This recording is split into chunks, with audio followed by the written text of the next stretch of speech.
Yeah, for me, when I was a young manager, because I became a manager at quite a young age, and still relatively irresponsible in my life.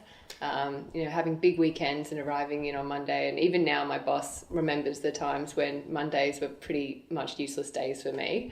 Luckily, not so much anymore. And at that time, what I would find is that I would have the ups and I would have the downs. And the downs were horrendous, not just for me, but like for everyone in my team, because, it's infectious. The way that you are in the office is it has an effect, a rolling effect on everyone around you. And that's the responsibility that we have as people when we go to work. It's not just how am I presenting for me on that day, but what am I bringing to everyone else today as well?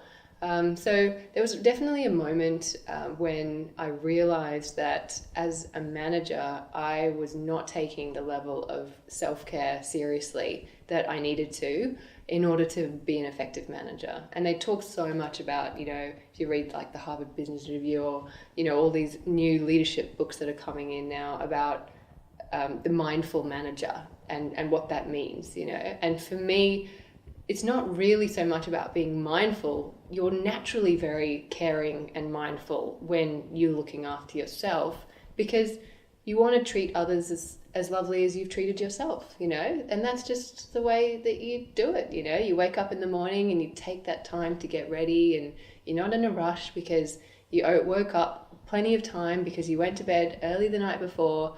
You have the space to, have the shower and put your makeup on and take your time with it, make your breakfast, get out the door. It's not a rush. It's not a stress. So by the time I walk into the office, I usually walk in and I'm like happy to be there, even on a Monday. And that actually I take for granted now, but other people I can see get in and they're like, oh, and they're dragging their heels. It's a struggle for some people, Mondays, and it's all about the way that you are on the weekend that dictates the way that you are in the week.